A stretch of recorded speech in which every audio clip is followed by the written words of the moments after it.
Learn how to check the health of your battery of your laptop on Windows. Press Win plus R, type CMD and press Enter. The command console will open.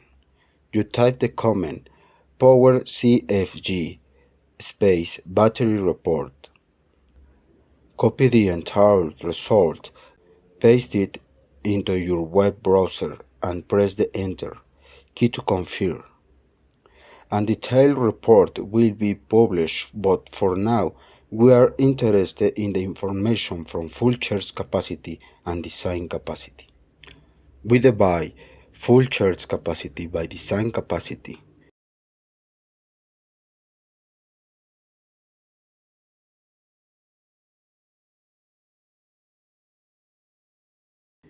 We multiply the result by 100.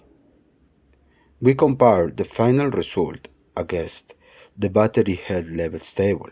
In my case, it was 90.89, which placed in excellent condition.